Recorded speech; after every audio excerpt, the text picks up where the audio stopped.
Hello friends. आज मैं अपनी नई वीडियो में आप सभी का स्वागत करती हूँ। बोलिए हर हर महादेव की जय हो, माता रानी की जय हो। शिव गुरु के चरणों में कोटि कोटि प्रणाम, माता रानी के चरणों में कोटि कोटि प्रणाम, हरिंदर भैया नीलम दीदी के चरणों में कोटि कोटि प्रणाम स्वीकार हो। हर हर महादेव सभी भक्तजनों को। आज मैं अपनी इस नई कहानी में आप सभी का स्वागत करती हूँ और आज बहुत ही प्यारी सी शिव गुरु की एक कहानी लेकर प्रस्तुत हुई हूँ। तो सभी श्रोतागण, सभी भक्तजनों से यह आग्रह करूँगी कि आप सभी इस कहानी को ज़रूर सुनिए और शिव गुरु की कृपा पाइए। शिव गुरु की कृपा जिस पर हो जाती है उसका जीवन धन्य हो जाता है और वह मोक्ष को प्राप्त होता है। इसलिए आप सभी शिव को गुरु बनाइए और शिव की महिमा को पाकर अपने इस जीवन को धन्य कर लीजिए। बोलिए शिव गुरु महाराज की जय हो, भोलेनाथ की जय हो। जहाँ जहाँ शिव चर्चा होती है वहाँ आनंद की गंगा बहती है। जय शिव शंकर, जय हो महादेव। आप ही सृष्टि के सच्चे धारक हैं। शिव की महिमा अनंत है जिसे शब्दों में बांधा नहीं जा सकता। बोलिए हर हर महादेव की जय, माता रानी की जय हो। प्राचीन काल में एक नगर में एक भक्त हुआ करता था जिसका नाम हरिदास था। वह शिव भगवान का अनन्य भक्त था और हर दिन शिव के बारे में चर्चा करने के लिए, शिव चर्चा करने के लिए नगरवासियों को बुलाता था और उन्हें शिव की महानता के बारे में, शिव गुरु के बारे में, उनके 3 सूत्रों के बारे में सबको बताता था। उनके पारलौकिक रूप और उनके महात्म के बारे में बात करता था। लोग उनकी बातों को ध्यान से सुनते थे क्योंकि हरिदास की जुबान में विशेष प्रकार की शक्ति थी जो किसी को भी शिव के प्रति प्रेम में डुबो देती थी। उसके अंदर शिव के भक्ति करने वाले के अंदर शिव गुरु की महिमा को जागृत कर देती थी और उसके अंदर कूट कूट कर शिव के प्रति अपार प्रेम को भर देती थी। एक दिन हरिदास ने नगरवासियों से एक सवाल पूछा कि क्या आप सब जानते हो कि भगवान शिव को इतने महान क्यों कहा गया है? वह इतने महान क्यों हैं? किस कारण से उनको इतना महान कहा गया है? सभी लोग चुप हो गए क्योंकि वे समझ नहीं पाए कि हरिदास उन्हें क्या कहना चाहते हैं। तो हरिदास ने उनसे कहा कि मैं आपको एक कहानी सुनाता हूँ और वह कहानी सुनाने लग गए। तो सभी मित्रों, आप भी इस कहानी को ज़रूर सुनिए। एक समय की बात है जब शिव जी और पार्वती जी कैलाश पर्वत पर निवास कर रहे थे। एक दिन शिव जी ने पार्वती जी से पूछा, हे प्रिय, क्या तुम मुझे सच्चे रूप से जानती हो? तो पार्वती जी ने उत्तर दिया, जी हाँ प्रभु, आप सर्वशक्तिमान हैं, सृष्टि के कर्ता और संहारक हैं। मैं आपको जानती हूँ और आपकी महिमा अनंत है जिसका कोई अंत नहीं है।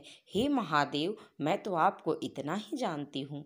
तो शिव जी पार्वती जी को देखकर मुस्कुराए और बोले, हे प्रिय, क्या तुम मुझे बस इतना ही जानती हो? तुम ठीक कह रही हो, लेकिन क्या तुम जानती हो कि मेरी शक्ति किस रूप में सर्वोत्तम है? तो पार्वती जी थोड़ी देर चुप हो गईं, फिर बोली, हे प्रभु, आपकी महिमा तो अपार है, परंतु क्या आप मुझे कुछ और समझा सकते हैं? तब शिव जी ने एक चमत्कारी घटना का उदाहरण दिया।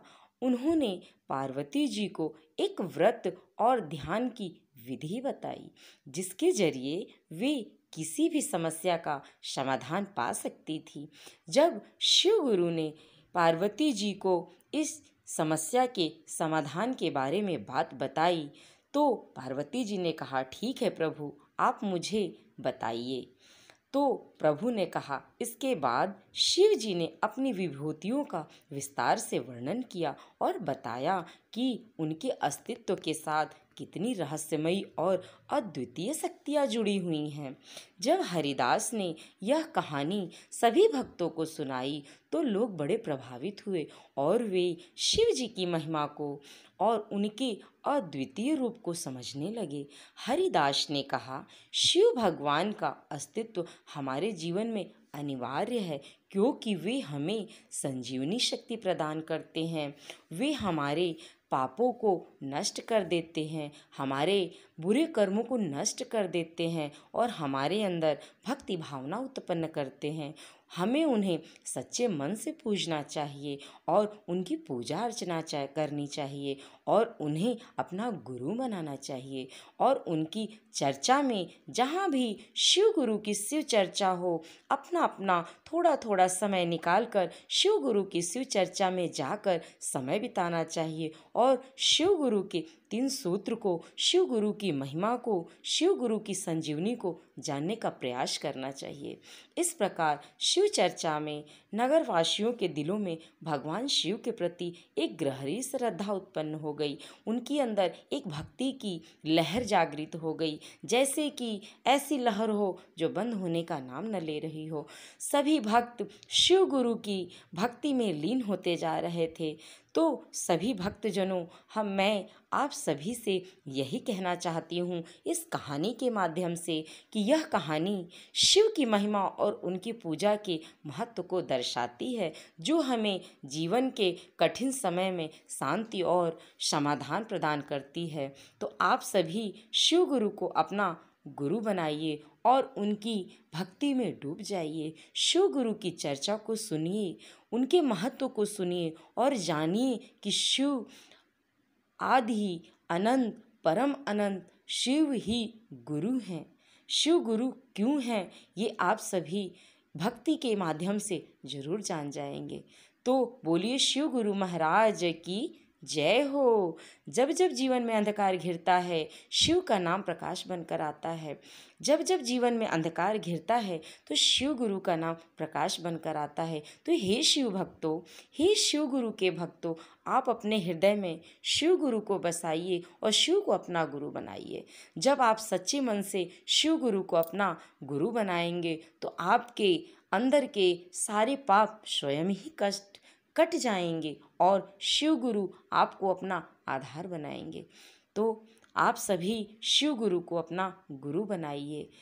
जो शिव को सच्चे मन से नाम लेता है उसके जीवन में कभी दुख नहीं आता, क्योंकि शिव गुरु उसके जीवन का खुद मार्गदर्शन करते हैं। तो आप सभी इस वीडियो के माध्यम से, इस कथा के माध्यम से आपने जाना कि शिव को गुरु क्यों बनाना चाहिए। आप सभी को अगर मेरी कथा अच्छी लगे, ये कहानी अच्छी लगे, तो आप सभी मेरे चैनल को सब्सक्राइब करिए, वीडियो को लाइक करिए और कमेंट करके ये ज़रूर बताइए कि आपको ये शिव गुरु की कथा कैसी लगी। सभी शिव गुरु बहना, शिव गुरु भाइयों को मेरा कोटि कोटि प्रणाम। और अगर आपको यह शिव गुरु की कथा अच्छी लगे तो ज़्यादा से ज़्यादा इसे शेयर करिए। बोलिए हर हर महादेव, जय भोलेनाथ, माता रानी की जय हो, हरिंदर भैया नीलम दीदी की जय हो।